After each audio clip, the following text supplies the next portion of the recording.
তার শিয়ানের জন্য অনেক খারাপ লাগছে, তাই তাকে বাঁচানোর জন্য মানুষের রূপ নিয়ে পানিতে ঝাঁপিয়ে পড়ে। এরপর তাকে সিপিআর দিয়ে তার জীবন বাঁচায়। এখন সুজেন শিয়ানের জীবন বাঁচানোর পর এখান থেকে চলে যায়। পরের সিনে আমরা দেখি যখন শিয়ান চোখ খুলে তাকায় তখন তার আশেপাশে তার বন্ধুদের দেখতে পায়। সে তার বন্ধুদের জিজ্ঞেস করে, যে মেয়েটা আমার জীবন বাঁচিয়েছে সে কোথায় গেল? কিন্তু এটা শুনে তার বন্ধুরা অবাক হয়ে যায়, কারণ তারা কোনো মেয়েকেই দেখতে পায়নি। এদের কাছে মনে হয় হয়তো শিয়ান হ্যালুসিনেট করছে। অন্যদিকে আমরা দেখি সেদিন গ্রামে একটা ফেস্টিভ্যাল সেলিব্রেট করা হবে, আর এই ফেস্টিভ্যালের জন্য গ্রামের টেম্পলের মাস্টার এবং তার বন্ধু সেখানে যাচ্ছে, কারণ তাদের কাছে মনে হচ্ছিল এই ফেস্টিভ্যালে এসে মানুষদের উপরে মনস্টার আক্রমণ করবে। এদিকে শিয়ান ওষুধি গাছের হাড় নিয়ে গ্রামে ফিরে যাচ্ছে। রাস্তায় টেম্পলের মাস্টার এবং তার বন্ধুর সাথে শিয়ানের দেখা হয়, তাই সে তাদেরকেও তাদের নৌকায় তুলে নেয়। মিনওয়াইল আমরা দেখি সেই সাদা রঙের সাপটা অর্থাৎ সুজেন শিয়ানকে বাঁচানোর পরে বারবার সেই মোমেন্টটাকে মিস করছে। সে যেভাবে সিপিআর দিয়ে শিয়ানের জীবন বাঁচিয়েছে সে ব্যাপারে সে বারবার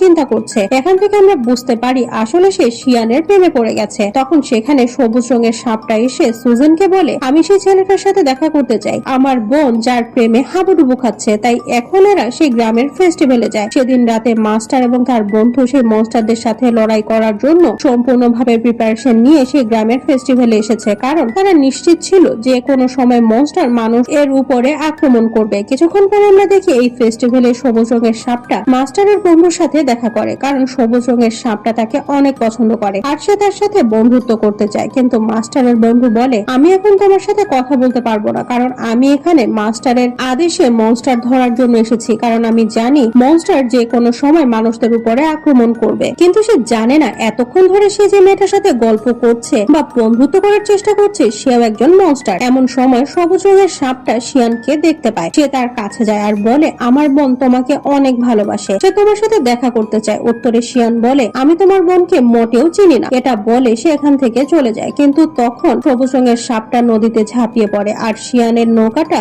ধাক্কা দিয়ে তার বোনের কাছে নিয়ে যেতে শুরু করে। শিয়ান যখন সুজানের কাছে আসে তখন সুজান বলে, আমি তোমাকে অনেক ভালোবাসি। কিন্তু উত্তরে শিয়ান বলে, আমি অন্য আরেকজনকে ভালোবাসি, কিন্তু আমি জানি না সেই মেয়েটা আসলে কে। যখন আমি নদীতে পড়ে গিয়েছিলাম তখন সে আমার জীবন বাঁচিয়েছিল। এটা শোনার সাথে সাথে সুজান বুঝতে পারে আসলে শিয়ান তাকেই ভালোবাসে যেভাবে সে তাকে ভালোবেসেছে। আর এটা বিশ্বাস করানোর জন্য সে আবারও শিয়ানকে পানিতে ধাক্কা দিয়ে ফেলে দেয় এবং তাকে এটা রিয়েলাইজ করায় যে সে সেই মেয়েটা যাকে শিয়ান ভালোবাসে আর সেই শিয়ানের জীবন বাঁচিয়েছিল। এখান থেকে শিয়ান বুঝতে পারে এই মেয়েটাই সেই মেয়ে যাকে সে এতদিন ধরে খুঁজছে। অন্যদিকে মাস্টারের বন্ধু কয়েকজন মনস্টারকে দেখতে পায় আর সে তাদের সাথে ফাইট করতে শুরু করে, কিন্তু তখন মাস্টারের বন্ধুকে একটা মনস্টার কামড় দেয়, যেজন্য সে অনেক ইনজিউর্ড হয়ে যায়। এখন সে তার মাস্টারকে সাহায্যের জন্য ডাকে। তখন সেখানে